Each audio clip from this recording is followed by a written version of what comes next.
La palabra obesidad suena feo, gordo suena aún peor. Y es que sin duda la obesidad tiene un grado muy importante de estigma. Y esa estigmatización es precisamente uno de los problemas que hace a la obesidad, por un lado, una situación difícil de tratar a nivel emocional incluso. Y por otro lado, un problema de salud pública que no podemos dejar de ver. ¿Cuál es la visión entonces más apropiada, más centrada para tratar este problema tan generalizado en nuestra población? En este episodio de Te Paso el Dato, vamos a ver precisamente eso. Te Paso el Dato es un programa que de forma muy sencilla te explica temas de salud complejos y cómo el día de hoy podemos solucionarlos desde casa con nuestro estilo de vida, hábitos e incluso suplementos alimenticios y medicina natural. Pero entonces comencemos hablando de la obesidad y en este caso el podcast está titulado Aceptemos nuestro cuerpo pero sin normalizar la obesidad. Y es que ciertamente la obesidad es un tema bastante difícil de abordar, sobre todo porque es cierto, es muy importante aceptar nuestro cuerpo, sentirnos bien con nosotros mismos, es parte de nuestra autoestima. Sin embargo, tampoco podemos negar que la obesidad es en sí un problema que va asociado a otros problemas de salud. No podemos negar su asociación a un sinfín de enfermedades, una tras otra que se pueden presentar por mantener este problema. Pero por otra parte, incluso hay comentarios bien intencionados de personas que nos pueden decir: oye, deberías rebajar, o quizás algo un poco menos directo y que pueden afectar nuestra imagen propia, nuestra autoestima e incluso la salud mental de las personas con sobrepeso. Sin embargo, una visión equilibrada de las cosas no estaría completa sin referirnos a ese gran elefante en la habitación que es la obesidad. Así que no ignoremos el hecho de que realmente tiene consecuencias solamente por hacernos, por no parecer lo que nosotros pensamos que pudiéramos parecer gordofóbicos. No es gordofobia, es simplemente ver los datos y saber dónde estamos parados. Entonces, una de las cosas principales en las que radica la visión de la obesidad también es precisamente la forma en la cual nosotros la abordamos, porque una persona que ve la obesidad, que ve el sobrepeso de la forma correcta, de la forma precisa y apropiada, en el sentido de que es una situación de salud a la cual me puede llevar a muchas otras, va a tener un enfoque para solucionarla, un enfoque saludable, buscando alternativas saludables precisamente para solucionarla, mientras que una persona que solamente lo ve con los ojos de la estética, con los ojos de que me veo mal, de que no me siento bien conmigo mismo, conmigo misma, etcétera, etcétera, está más propensa a utilizar un método poco saludable, a utilizar un método que le va a hacer daño a su cuerpo en vez de ayudarla a mejorar su salud en general. Entonces es muy importante la forma en que vemos la obesidad. Es importante que aceptemos nuestro cuerpo, pero sin normalizar la obesidad. Dicho esto, ¿qué es la obesidad? ¿Qué consecuencias tiene? Vamos a ir punto por punto, pero primero quiero dejarles algunos datitos interesantes, porque técnicamente, si nos vamos a, por ejemplo, a un libro médico, a un texto de medicina, no vamos a encontrar la obesidad en su definición como una condición de salud, sino realmente nos lo colocan como una enfermedad, como la enfermedad crónica más común del mundo.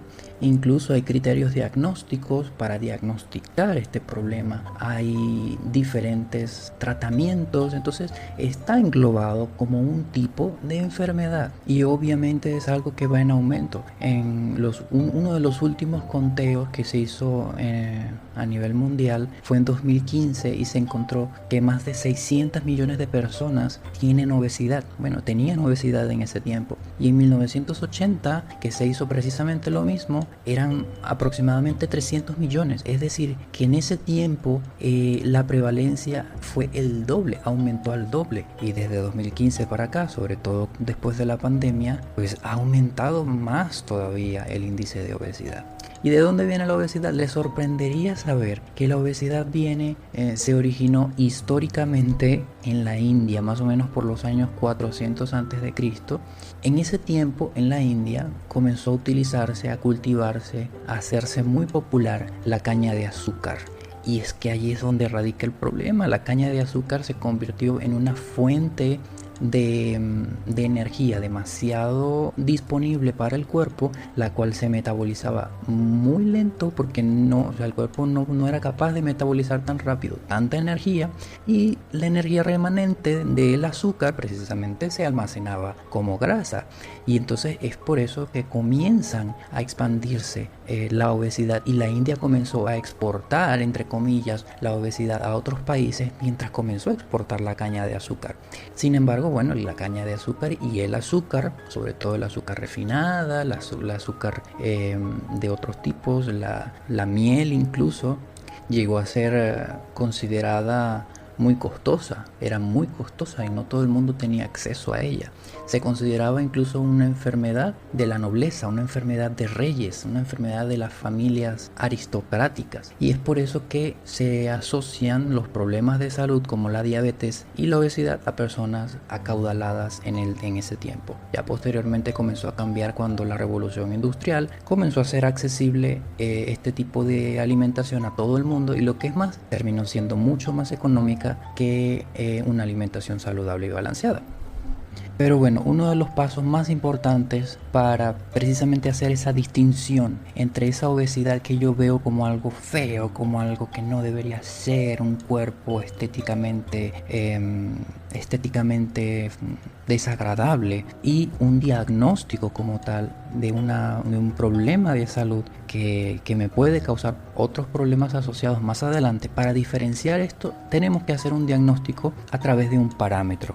Y este parámetro es el índice de masa corporal, a través del cual se puede diagnosticar la obesidad. Este índice de masa corporal resulta de una ecuación muy sencilla. Se divide el peso en kilogramos de la persona entre el cuadrado de su altura en metros. Es decir, tenemos nuestra altura en metros, por ejemplo, 1.80, una persona que mide 1,80 m, ¿ok?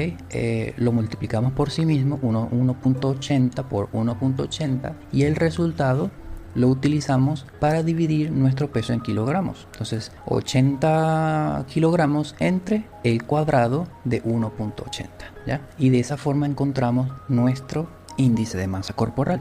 Si el resultado es mayor a 25, ya allí podemos diagnosticar obesidad. Y aún así el diagnóstico no es tan sencillo, y se tiene que tomar algunos otros aspectos en consideración, porque hay muchas personas que pueden tener un índice de masa corporal un poco más elevado, pero es que tienen mucho músculo, y ahí es donde entramos un poco en debate, ¿no? Porque hay personas que pueden estar perdiendo un poco de peso y pueden estar ganando músculo y no se están dando cuenta, y ven su peso exactamente igual, y en realidad las condiciones no están iguales. Entonces el índice de masa corporal no es siempre completamente confiable, pero es un buen punto de partida, sobre todo para personas normales que no tenemos quizá la gran masa muscular, y estamos dentro de un parámetro normal, regular. Para ese tipo de personas funciona muy bien. Sin embargo, para englobar a todo el mundo, se define entonces la obesidad como un exceso de masa grasa en el cuerpo. Y precisamente cuando ese índice de masa corporal es principalmente de grasa, ¿sí? Posteriormente podemos dividir la obesidad en preobesidad, lo que también se le puede llamar sobrepeso, que es un índice de masa corporal mayor a 25, una obesidad grado 1, que es el índice de masa corporal de 30 a más, una obesidad grado 2, que es un índice de masa corporal mayor a 35, o grado 3, cuando el índice de masa corporal es mayor a 40. Ahora bien, también es importante ver en qué parte del cuerpo se almacena esta grasa, porque también eso tiene mucho que ver con la forma en que se manifiesta el problema, la enfermedad, ¿ok? Porque mientras mayor sea el grado de obesidad, mayores son las complicaciones asociadas, y sobre todo dependiendo de dónde se ubique esa grasa. Ese exceso de grasa se puede ubicar en el panículo adiposo, que sería la obesidad abdominal, o puede ubicarse entre los órganos que están dentro de la parte del abdomen, como es el hígado, el páncreas, los órganos abdominales. Todo eso se llama grasa visceral. Y así podemos identificar el riesgo de cada paciente midiendo su circunferencia abdominal. Eso nos va a dar datos sobre dónde está ubicada precisamente esa grasa. En los Estados Unidos, por ejemplo, el riesgo comienza sobre los 102 centímetros de circunferencia abdominal en hombres, y en mujeres son unos 88 centímetros. Es decir, que si tenemos más de 88 centímetros las mujeres o más de 102 centímetros los hombres de circunferencia abdominal, eso nos está llevando a un problema, ya a un mayor riesgo de complicaciones por la obesidad. En hombres y mujeres asiáticos, el riesgo comienza en 85 centímetros de circunferencia abdominal en hombres y 80 centímetros en mujeres. Es decir, que ellos, incluso teniendo un índice de una circunferencia abdominal menor, pueden comenzar a tener problemas antes. Y en el caso de los latinos, las personas de Latinoamérica, ya es diferente, porque en poblaciones latinas no se han hecho estos estudios tan extensos como para tener una base muy sólida. Sin embargo, en los estudios que yo he visto, en los estudios que yo he revisado, que están en proceso, se ubican los latinos, la población latina, en un intermedio entre los estadounidenses y los asiáticos. Por eso yo, en mi caso, yo prefiero dejarme llevar por los parámetros de los asiáticos, en el sentido de tomar el 85 como un máximo, como un tope en hombres, y el 80 como un tope en mujeres. Es preferible hacerlo de esta forma, ya que nuestra población tiene tendencia a tener mayores complicaciones, incluso con una circunferencia abdominal un poco más baja que el caso de los estadounidenses. Ahora, ¿por qué? ¿Por qué tenemos que estar midiéndonos? ¿Por qué tenemos que estar pesándonos? ¿Por qué tenemos que estar haciendo todo esto? ¿Por qué tanta insistencia? El problema, el punto no es que queramos discriminar a nadie por su cuerpo, no es que queramos ponerle a nadie ningún tipo de etiqueta, ni hacerlo sentir, no, señalarlo y decirle tú estás gordo, no, porque ese no es el objetivo. El punto es que todo va más allá de lo estético, independientemente de si tú aceptas tu cuerpo o no. Al llegar a estos parámetros que estamos conversando, que estamos hablando, estamos aumentando nuestro riesgo de varias enfermedades. Y entonces aquí vamos a entrar en diferentes categorías de problemas que me pueden surgir a partir de la obesidad. Es decir, cuando llegamos a esos parámetros y solo sobrepasamos la circunferencia abdominal mayor a 80-85 y el índice de masa corporal mayor a 25, con esas dos comienzan algunos problemas y vamos a listarlos uno por uno. Uno de los problemas asociados a la obesidad es la inflamación sostenida, porque precisamente estas células de grasa que se llaman adipocitos empiezan a liberar unas sustancias inflamatorias que se llaman citoquinas. Estas sustancias inflamatorias son, por ejemplo, el factor de necrosis tumoral alfa, se llama uno de ellas, y las interleuquinas, la 1 y la 6. En general, lo que hacen estas sustancias es que crean un estado inflamatorio general en el cuerpo, y si ya de por sí tenemos algún problema inflamatorio, lo potencian aún más.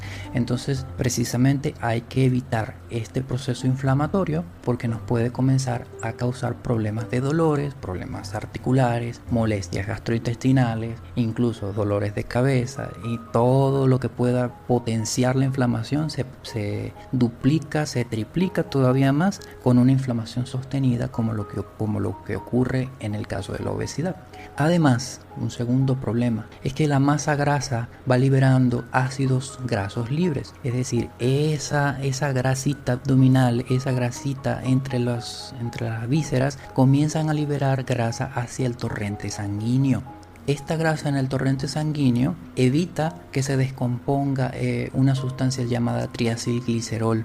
Y entonces, ¿qué pasa? Que se comienzan a aumentar los niveles de triglicéridos en la sangre. Y entonces, además de tener la obesidad y además de tener la inflamación sostenida, vamos a empezar a tener problemas de grasa en la sangre. Esta grasa en la sangre, por supuesto, me va a causar otros problemas asociados que iremos viendo poco a poco. Porque, por ejemplo, comienza a afectarse el endotelio. Y ahí entonces comienza esa grasa en la sangre y esa inflamación sostenida a afectar los vasos sanguíneos. Entonces estas sustancias inflamatorias comienzan a afectar esta capa que rodea el vaso sanguíneo, que es como una capita de piel, esta capa de piel se llama endotelio y libera sustancias que me ayudan a mantener la presión sanguínea y otros elementos de la circulación en buena forma. Entonces, al comenzar a causar problemas estas sustancias inflamatorias en el vaso sanguíneo, me empieza a cambiar la señalización o la forma en que esta capa de endotelio libera sus sustancias importantes. Entonces, por ejemplo, se comienza a liberar más renina, más angiotensina 2 y se comienza a producir hipertensión. Y también, como tenemos alrededor mayores niveles de grasa en la sangre, también vamos a tener acumulación de grasa en estas zonas, aterosclerosis, que me puede llevar a un infarto, que me puede llevar a un derrame. Entonces ahí comienzan los problemas y no se comienza a verse la obesidad como realmente lo que realmente es, como un problema que me puede llevar a muchos otros. Más allá de eso, el cuarto problema que quiero hacer referencia es el daño continuo que se produce al páncreas, porque estas sustancias inflamatorias llegan y están llegando continuamente al páncreas, y además los ácidos grasos libres que están liberándose por esa grasita abdominal, lo que está haciendo es que me está produciendo una disfunción en el órgano poco a poco que me puede desembocar en diabetes. Y ahí es donde está la asociación entre la obesidad y la diabetes. La obesidad es un factor de riesgo para desarrollar diabetes, sobre todo si se mantiene durante muchos años. Entonces es algo que también tenemos que tener en cuenta. Y es que además, este es otro punto también importante, esa grasita libre en el torrente sanguíneo es un obstáculo para que el músculo capte glucosa. ¿Qué pasa? Que el músculo normalmente toma la glucosa de la sangre, la introduce dentro del músculo para utilizarla y de esa forma evitamos las hiperglicemias. Entonces, si la glucosa se queda fuera del músculo, comienza a aumentar el azúcar en la sangre, y lo que hacen los ácidos grasos libres en el contexto de una obesidad es precisamente que el músculo deje de captar glucosa y comienza a aumentar los niveles de azúcar en la sangre. Más allá de eso, también me van a llegar esos triglicéridos altos, me llegan al receptor de insulina y comienzan a afectar la forma en que se lleva a cabo la señalización de la insulina. Termina causando algo llamado resistencia a la insulina, que también puede desembocar en un síndrome metabólico. Incluso no tenemos diabetes, pero llegamos a tener un síndrome metabólico. Además de esto, también sabemos que esa inflamación puede cambiar la forma en que el cuerpo utiliza las hormonas sexuales y las hormonas del crecimiento. Entonces, con el tiempo comienza esto a alterar todo lo que se llama toda la proliferación celular. Puede ocasionar incluso un cáncer de mamas, un cáncer de útero, de ovario, de próstata, riñones, colon, esófago, hígado o páncreas. Entonces esto puede afectarnos a nivel de hormona de crecimiento, comenzar a causar problemas e incluso formación de verrugas, etcétera, cosa que aparece desde muy temprano en un síndrome metabólico. No contento con esto, también tenemos que la inflamación sostenida junto con ese peso extra que tenemos comienza a afectar, como estaba diciendo hace poco, las articulaciones. Entonces ese líquido sinovial comienza a verse afectado por mayor inflamación, puede causar a la larga puede causarme una osteoartritis y causar problemas de dolores en las articulaciones y en los huesos. Además de esto, comienza a acumularse un tejido adiposo o grasa en la zona de la hipofaringe, cerca de la zona donde se lleva a cabo la deglución, donde tragamos, y en toda la zona del tracto respiratorio, y esto causa apnea del sueño. Es decir, esto se traduce en roncar de forma muy fuerte en las noches, y lo que es más, ir perdiendo la capacidad de respirar mientras estamos dormidos, y de pronto esa apnea o esa no respiración termina en un ronquido fuerte que a veces incluso puede despertar a la persona. Esta apnea del sueño también puede asociarse a problemas cardiovasculares a lo largo. Y bueno, por si fuera poco, también tenemos unos ciertos problemas en el hígado. El hígado comienza a liberar más colesterol cuando estamos con obesidad o con sobrepeso, y se comienza a sobresaturar la vesícula de colesterol. Entonces, una vesícula sobresaturada de colesterol va a hacer que ese colesterol comience a almacenarse y comience a producirse cálculos en la vesícula, precisamente cálculos de colesterol en la vesícula, que nos puede llevar también a un problema que incluso puede ser quirúrgico de cálculos biliares. Y bueno, también vale la pena recalcar la parte de las hormonas sexuales. No solamente me va a causar problemas a nivel de diferentes tipos de cáncer, sino también incluso a una persona que no le cause esto le puede causar un problema de síndrome de ovario poliquístico.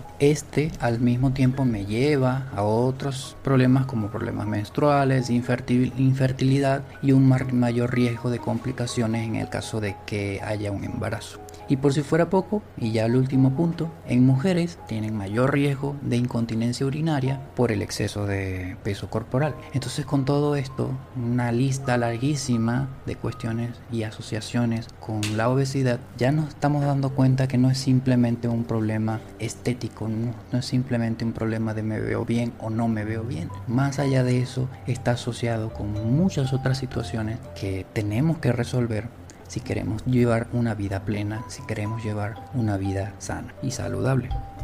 Y por supuesto, mientras más severo sea el problema de la obesidad, mayor va a ser el riesgo que tengamos de tener alguna de estas o incluso todas las complicaciones de la obesidad. Por supuesto, eso no significa que un cuerpo con sobrepeso sea necesariamente un cuerpo enfermo, porque incluso hay personas que tienen obesidad que están tratando de hacer algo al respecto, que están teniendo una alimentación lo más saludable posible, que están teniendo una rutina de ejercicios para mantenerse saludables, y pueden ellos tener incluso mejor salud que una persona más delgada que no está haciendo nada de eso y que no se está cuidando en lo absoluto. Entonces sería mejor incluso ver la obesidad y el sobrepeso como un factor de riesgo que me lleva a otros tipos de problemas, y algo que puedo hacer al respecto es precisamente cambiar mi estilo de vida y cambiar la forma en que veo la obesidad para que de esa manera yo comience a buscar una alternativa saludable para cambiar el problema.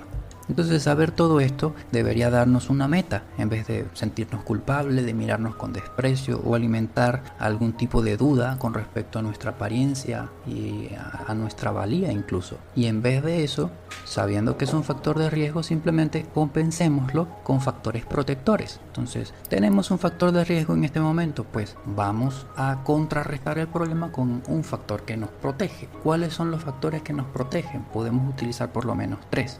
Uno de ellos es la alimentación adecuada, y eso nos va a contrarrestar la inflamación y nos va a contrarrestar otros problemas, incluso hormonales. Segundo, es una actividad física que me va a estimular el músculo, que va a estimular la captación de glucosa, que va a evitar problemas con el azúcar, que va a evitar problemas con la insulina, solamente con la actividad física. Y tercero, un buen control médico para detectar cualquier problema cardiovascular, cualquier problema que sea una complicación de la obesidad, para que antes de que se desarrollen las complicaciones estemos solucionando cada uno de esos problemas. Entonces, poco a poco los hábitos saludables irán reduciendo el riesgo, y mientras tanto, por supuesto, iremos logrando cambios en nuestro cuerpo, cambios físicos en los cuales quizás nos sintamos un poco mejor con la forma en que nos vemos. Pero lo importante es no forzar las cosas. No tenemos que frustrarnos frente a un espejo o sobre una báscula, porque precisamente esa frustración, esa molestia, ese estrés con respecto a nuestro peso puede aumentar nuestros niveles de cortisol y empeorar las cosas, porque el cortisol hace que nuestro cuerpo entre en alerta y que comience a alimentar esas reservas de grasa. Entonces no es lo que queremos, no queremos estrés. Tomémoslo como realmente lo que es, un conjunto de hábitos que poco a poco se va reflejando en nuestras características corporales. Y por supuesto que verse bien es muy importante, claro que sí, todos queremos lucir un cuerpo hermoso, estéticamente bonito, pero no olvidemos que ya nuestro cuerpo de por sí es hermoso, es bonito, y nada va a cambiar el hecho de que hoy, pesemos cuanto pesemos, veámonos como nos veamos en el espejo, podemos sentirnos satisfechos y contentos con quienes somos, como estamos el día de hoy. Ya tienes los datos, ya tienes la información necesaria, y si quieres hacer algo al respecto de manera natural, ponte en contacto conmigo a través del enlace en la descripción. Y nos seguimos viendo en el próximo episodio. Chao, chao.